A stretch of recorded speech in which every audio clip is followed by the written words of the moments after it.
Hello students, today we are starting the revision of the chapter organizing. It is Organizing is that part of management where every resources are being organized so that the main objective of the organization can be achieved. In this part, we will learn the definition of organizing and their features and objectives. So, when we talk about the organizing meaning, so organizing क्या है आपका? Organising वो part है हमारा business का जहाँ सारी की सारी आपकी एक्टिविटीज़ को सबसे पहले आइडेंटिफाई किया जाता है, ठीक, उनको फिर ग्रुपिंग की जाती है। ग्रुपिंग करने के बाद जो प्रॉपर ड्यूटीज़ असाइन होती हैं, ड्यूटीज़ असाइनमेंट के बाद उनकी अथॉरिटी डेलीगेशन एंड रिस्पॉन्सिबिलिटी आपकी फिक्स की जाती है और उसके बाद कोऑर्डिनेट किए जाते हैं सब activities. Those steps in the process of organization. First is identifying the activities required for achieving the objectives, that is division of work, classifying activities into convenient groups, grouping job or activities, assigning the group of activities to appropriate persons, that means assigning duties, then delegating authority and fixing responsibility for carrying out the assigned duty or duties, or then coordinating these authority responsibility relationship throughout the enterprise, or we can say it is to coordinate the activities. Then next is what is organizing. Through this we can say organizing is to arrange systematically or in order. To organize a business means to provide it with everything useful to its functioning, that means raw material, tools, capital and personnel. Organizing is a process of identifying and grouping various activities, bringing together physical, financial and other resources, and establishing authority relationships among job and positions. The aim of organizing is to enable people to work together for a common purpose. तो organizing का मतलब क्या है? Systematically या order में arrange करना सब चीज़ों को ताकि जो ऑब्जेक्टिव्स हैं उसको अचीव किया जा सके। सो ऑर्गेनाइजिंग मीन्स क्या है कि जितनी भी यूज़फुल चीज़ें हैं बिजनेस की फंक्शनिंग के लिए उनको प्रोवाइड करना, जैसे कि रॉ मटेरियल, टूल्स, कैपिटल और पर्सनल यानी कि एम्प्लॉयज़। ऑर्गेनाइजिंग जो है प्रोसेस का करने का क्या है? Identifying and grouping various activities, bringing together physical, financial and other resources, सारे के सारे फिजिकल, फाइनेंशियल और दूसरे रिसोर्सेज को इकट्ठा करना, और अथॉरिटी रिस्पॉन्सिबिलिटी रिलेशनशिप क्रिएट करना जॉब्स एंड पोजीशंस में, ताकि जो इस कॉमन पर्पस के लिए सब इकट्ठे हुए हैं वो जो अचीव किया जा सके। सो from that, definition of organizing is a network of relationships among individuals working together in an enterprise. These relationships are of two types, formal and informal. Formal relationships are created by the management, and informal relationships arises as a result of social interaction among people. So this is meaning of organization. Organizing and organizations are two different terms. So don't get confused children between organizing and organization. Organizational structure भी बिल्कुल अलग है। ये क्या है? एक authority, responsibility और relationships का एक और डिफरेंट पोजीशंस का एक सिस्टमेटिक जो है अरेंजमेंट है जिसके कारण जो मैनेजरियल और ऑपरेटिंग टास्क जो है परफॉर्म किए जा सकते हैं। तो क्या है? It is a system of organizational structure, एक सिस्टम है अथॉरिटी, रिस्पॉन्सिबिलिटी एंड रिलेशनशिप्स का between various positions within which managerial and operating tasks are performed. It specifies the relationship between people, work and resources. It clarifies who reports to whom. It facilitates the flow of work and communication. A proper organization structure is needed. क्यों चाहिए हमें एक proper organisation structure? क्या ताकि communication ठीक से हो सके, आपके टास्क प्रॉपरली परफॉर्म किए जा सके, जो है एक जो एक्टिविटीज़ हैं बिजनेस की वो सारी की सारी अच्छे से कंट्रोल में रही, और एंटरप्राइज को जो सारे वर्क यूनिट्स हैं उनको अच्छे से इंटीग्रेट कर सके। So this is to ensure a smooth flow of communication, better control over the activities of a business enterprise, to enable the enterprise to work as an integrated unit, and employees can perform their respective tasks. So, as a structure, features of an organization क्या है? दो या दो से ज़्यादा लोग. Organisation का structure तभी बनता है जब हमारा एक सिस्टम बनता है, हमारा अथॉरिटी रिस्पॉन्सिबिलिटी का, तभी पॉसिबल हो सकता है जबकि दो या दो से ज़्यादा लोग हों. An organization is a system of cognitive relationships of two or more persons. The group may be large or small. Second, common objectives. An organization is not an end in itself but a means to attain common objectives. Third is division of work. The total work of an organization is divided among different persons to improve the efficiency of work. Then fourth is communication. Proper channels of communication is provided so that people can communicate with each other. Cooperative efforts. The members of an organization are willing to cooperate each other for attaining common objectives. And last is rules and regulations. The formal structure of an organization is created by rules and regulations. They define the authority and responsibility among members. तो क्या है, rule regulations एक formal structure के लिए बहुत ज़रूरी है, right. एक फॉर्मल स्ट्रक्चर रूल रेगुलेशन से ही बनता है और ये अथॉरिटी रिस्पॉन्सिबिलिटी डिफरेंट मेंबर्स में डिफाइन करता है. देन है इम्पोर्टेंस ऑफ ऑर्गेनाइजिंग. ऑर्गेनाइज मतलब चीज़ों को ऑर्गेनाइज करने का, सब मैनेजमेंट का क्या पर्पस है और उसके क्या फ़ायदे हैं. ऑर्गेनाइज करना, सारी चीज़ें अरेंज कराना ताकि जो है एक ऑर्गेनाइजेशन एक मोशन में आ सके और अपने ऑब्जेक्टिव्स को अचीव कर सके. सो इम्पोर्टेंस क्यों है? Organisation is the framework through which managers get things done through people. Sound organisation is the backbone of effective management.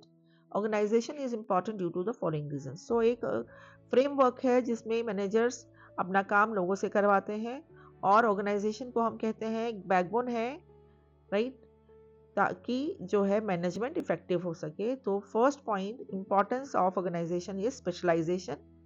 Organisation जो है बहुत बड़ी बड़ी एक्टिविटीज़ को छोटे छोटे पार्ट्स में या छोटे छोटे यूनिट्स में डिवाइड कर देती है और लोगों को वो छोटे छोटे पार्ट्स जो है परफॉर्म करने होते हैं, जिस कारण से क्या होता है वो रेगुलर बेसिस पे, रिपीटेटिव बेसिस से उस पर्टिकुलर वर्क को करता है और उससे उसका जो है स्पेशलाइजेशन हो जाता है, यानी कि काम में उसका परफेक्शन हो जाता है.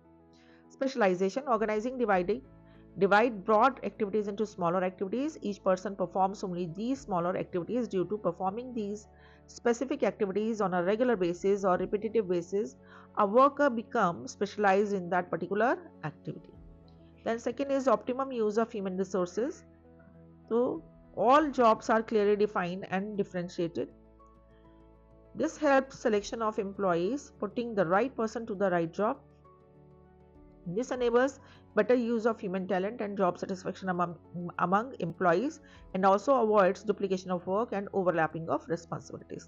तो क्या किया, जब आपने प्रॉपरली वर्क को छोटी छोटी यूनिट्स में डिवाइड कर दिया, क्लियरली डिफाइन कर दी और एक दूसरे से डिफरेंशिएट अलग अलग कर दी, तो इससे क्या हुआ, एम्प्लॉयज़ के सिलेक्शन में भी हेल्प मिली और उनको राइट प्लेस पे रखने में भी help milli.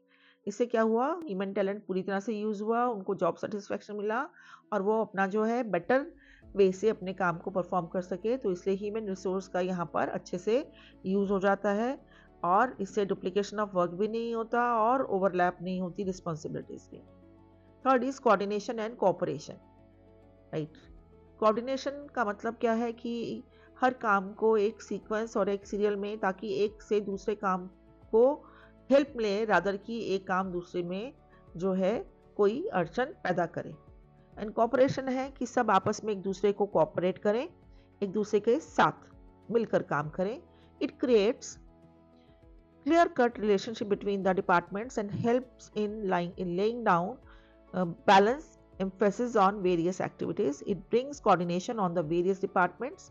Higher level managers bring about cooperation and coordination by exercising authority over interrelated activities of lower level managers. Each manager knows to whom he is responsible and to whom he can issue orders. So एक क्या करता है, it creates clear cut relationship between the departments and help in laying down balanced emphasis. तो clear cut relationship create करता है departments में और वो हेल्प करता है कि हर एक्टिविटी पे प्रॉपर एम्फेसिस दिया जाए, राइट. और कोऑर्डिनेशन करता है डिफरेंट डिपार्टमेंट्स में और हायर लेवल मैनेजमेंट को कोऑपरेशन और कोऑर्डिनेशन में मदद करता है, ताकि वो डिफरेंट डिपार्टमेंट्स और डिफरेंट लेवल डिपार्टमेंट्स के साथ कोऑपरेशन और कोऑर्डिनेशन कर सके, और हर मैनेजर को पता है कि उसकी रिस्पॉन्सिबिलिटी क्या है और उसको किसको ऑर्डर करना है। तो इससे क्या होता है कि काम अच्छे तरीके से होता है। Fourth is security and support. A sound organization structure is a source of security, support, and satisfaction to managers and workers performing their assigned task. It provides a definite status and position to each manager. क्योंकि आपकी jobs properly define होती हैं, तो आपका जो organisation structure है एक security और सेटिस्फैक्शन देता है हर मैनेजर को और वर्कर को, ताकि वो जो उनको काम दिया गया है उसको अच्छे से कर सकें, और साथ ही साथ उनकी पोजीशन और उनके स्टेटस को भी अच्छे से डिफाइन करता है कि वो किस पोजीशन पे हैं और क्या उनका स्टेटस है ऑर्गेनाइजेशन में। Then fifth is growth and diversification, right. Growth means क्या है, किसी भी ऑर्गेनाइजेशन की कैपेसिटी में, उसकी अर्निंग में जो है इंक्रीज होना, और डाइवर्सिफिकेशन है कि डिफरेंट लाइन्स ऑफ प्रोडक्शंस में आप जो है इन्वॉल्व होना। Sound organization helps in keeping various activities under control. It increases the capacity of the enterprise to undertake more activities without dislocation. Organizing helps in the growth and diversification of enterprises by enabling it to deviate from existing norms and taking up new challenges. तो ना ही ये किस organisation की capacity को increase करता है और उन्हें और एक्टिविटी करने में हेल्प करता है, तो ये क्या है, उनकी ग्रोथ में और उसको डाइवर्सिफाई करने में हेल्प करता है, ताकि वो अपने नॉर्म्स और चैलेंजेस को, जो उनको नॉर्म से डेविएट ना होना पड़े, और नए चैलेंजेस भी ले सके, नई प्रोडक्ट लाइन में भी वो काम कर सके। Then sixth is adoption of two changes. A properly designed organization structure is flexible. It facilitates adjustment to changes in workload caused by changes in external environment. These changes may relate to technology, product resources, and marketing. New methods of doing work can be introduced. The incoming and outgoing of the people is not affected the working of the organization, as there is a good system of job, position, and authority relationship. Proper जो design किया हुआ organisation structure क्या होता है, बहुत flexible होता है। Flexibility है कि अगर कहीं कुछ चेंज करना हो तो आसानी से उसमें बदलाव किया जा सकता है, ऐसा नहीं कि रिजिड है। तो रिजिडिटी के कारण क्या होता है कि अगर कुछ बदलाव आने की कोशिश होती है तो उससे क्या होता है, पूरा का पूरा सिस्टम ही डिस्टर्ब हो जाता है। तो बीइंग फ्लेक्सिबल, यहाँ सिस्टम डिस्टर्ब नहीं होता। नई मार्केटिंग टेक्निक्स, नई टेक्नोलॉजीज और जो है प्रोडक्ट रिसोर्सेज का अरेंजमेंट, तो इनको चेंज करना बहुत इजी हो जाता है। नए मेथड्स जो है काम करने के तरीके भी नए अच्छे से वो इंट्रोड्यूस कर सकता है, राइट।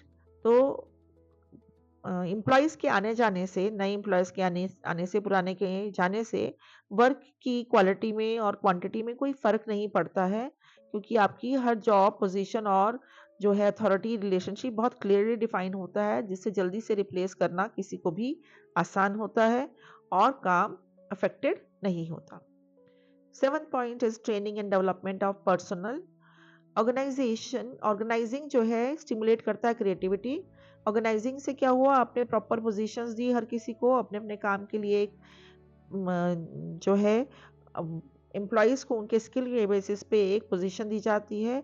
अब उनकी पोजीशन आपकी जो है वो आपकी जो है अफेक्ट नहीं करती है कोई भी डेलीगेशन से या किसी और काम से। तो effective delegation allows the manager to reduce their workload by assigning the routine jobs to their subordinate.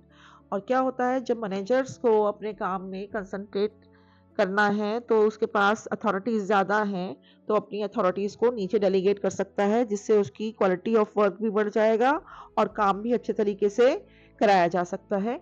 It gives, और ये टाइम क्या देता है, नए एरिया ग्रोथ और अपॉर्चुनिटीज़ के और इनोवेशंस की ग्रोथ के लिए वो नए चांसेस भी मिलते हैं आपको। और डेलीगेशन जो है सबॉर्डिनेट्स में भी क्रिएटिविटी लेके आता है, क्योंकि उन्हें मालूम है कि उन पे जो है फेथ करके उन्हें काम दिया जा रहा है, उनको डेलीगेट की जा रही है authorities, so they get motivated and give their best और परफॉर्म देयर जो है work with the fuller capacity. Now what are the steps in the process of organizing. Organizing के प्रोसेस में क्या स्टेप्स इन्वॉल्व हैं। डिवीजन ऑफ वर्क, फर्स्ट हमने किया कि सबसे पहला काम क्या है, वर्क का division of work. The first step in the process of organizing involves identifying and dividing the work in that has to be done in specified jobs in accordance with previously determined plans. The work is divided into manageable activities so that duplication can be avoided and the burden of work can be shared among the employees. तो इस तरह से कि जो इस काम में करना है और कौन पर्सन किस चीज़ में स्पेशलाइज्ड है उस हिसाब से वर्क को डिवाइड किया जाता है। वर्क जो डिवीजन है वो आपका इस तरह से मैनेज किया जाता है ताकि काम का डुप्लीकेशन ना हो, जिससे कि आपका एम्प्लॉयज़ पे एक्स्ट्रा बर्डन ना पड़े और वो मैनेजेबल भी हो काम। देन ग्रुपिंग जो है जॉब्स और एक्टिविटीज़, सेकेंड पार्ट है आपका ग्रुपिंग जॉब्स और activities. Once work has been divided into small and manageable activities, तो उन एक्टिविटीज़ को सिमिलर नेचर के बेसिस पे, उनकी सिमिलैरिटी के बेसिस पे ग्रुप अप कर दिया जाता है। That is called to be grouping of jobs और एक्टिविटीज़। और इससे क्या होता है, जब आप ग्रुपिंग कर देते हैं जॉब्स और एक्टिविटीज़ की, उससे स्पेशलाइजेशन हो जाता है। This facilitates specialization. This grouping process is called departmentalization. अच्छा, इसे स्पेशलाइजेशन तो हुआ, और स्पेशलाइजेशन की इस प्रोसेस को जिसमें हम सेम टाइप की एक्टिविटीज को ग्रुप कर देते हैं एक एक सेम ग्रुप के नीचे, तो इसे हम कहते हैं डिपार्टमेंटलाइजेशन। डिपार्टमेंट जो है बहुत सारे क्राइटेरिया पे आपके डिवाइड होते हैं। It is based on the it is based जो है on the basis of territorial, that is east north west south etcetera. Product wise food, cosmetic, appliances etcetera. Consumer and production processes के basis पे भी इनका division हो सकता है। Third part है आपका असाइनिंग ड्यूटीज। जब आपने आइडेंटिफाई करी एक्टिविटीज क्या करना है, उसके बाद आपने ग्रुपिंग कर दी एक्टिविटीज की, तो थर्ड काम है आपको असाइन करना duties. Each group of activities assign to an individual best suited to perform it. While assigning duties, the qualification, experience and attitude of people should be given due consideration. For example, activities of manufacturing department should be assigned to technically qualified persons like engineers. Manufacturing department की activities technically qualified लोगों को दी जाती है, जैसे engineers को। Whereas the activities for finance department should be provided to persons having qualification, specialization and experience in finance, for example chartered accountants. Then fourth step is delegation of authority. अब काम duties दे दी, तो duties को करने के लिए सबसे जरूरी है कि आपको उस काम को करने की अथॉरिटी भी हो। If a person like you people have to enter into the chart competition and somebody is being assigned the duties to get the chart ready, so he should be given the authority as well to um, get the chart papers and colors, brushes and other things available as well, and authority to get work done from the others also, so he can distribute the work to the other persons, those who are working under him. So delegation of authority is an important managerial practice of getting things done through others. It enables the managers to distribute their workload to others. It is difficult for a manager to fulfill his responsibility without authority. Delegation reduces the burden of top executives and encourages quick decision. So आपके delegation से आपका काम quicker होता है, decision making process faster हो जाती है, right, और बर्डन क्या होता है आपका जो है वो उसको रिड्यूस कर देता है। So the last step of the organizing is that is coordinating activities. अब सभी एक्टिविटीज को सब काम कर रहे हैं, पर कोई फायदा नहीं है अगर उनकी एक्टिविटीज में कोऑर्डिनेशन नहीं हो, रेंडमली हर कोई काम कर रहा है। अगर लाइक शू मेकिंग कंपनी में the first step is to cut the leather and then give the shape, stitch them and then make the holes, right, and then put the laces. If the things are not being done according to the sequence, so it is coordination means in the different departments the work is to be performed in such a way that the shoes can be prepared in the faster way, right, and coordinating activities is that one after the other it is properly synchronized. The activities and efforts of different individuals are properly synchronized. Interrelationship between different positions are clearly defined, so that everybody knows from whom he is taken orders and to whom he can issue orders. It avoids overloading and overlapping of work. तो coordination सिर्फ ये नहीं है कि किस sequence में काम होना है, coordination ये भी ज़रूरी है कि पता होना चाहिए किसको किससे ऑर्डर लेने हैं और किसको ऑर्डर देने हैं, कौन किसके लिए रिस्पॉन्सिबल है, राइट? किसके लिए आप अकाउंटेबल हो और किसके लिए आप रिस्पॉन्सिबल हो, that should be also clear to every worker. Coordination in the working of different departments and individuals is necessary for proper teamwork and efficient performance of the organization. तो coordination बहुत important है, एक essential जो है आपका element है या function है organization का, which is to be performed by the managers, ताकि different departments and और individuals में एक teamwork की तरह काम हो और उनकी performance बढ़िया हो, right? So we are just finishing the chapter till this part and continue the next part of your organizing in the next part, in part 2. I hope you people are enjoying doing revision with me, and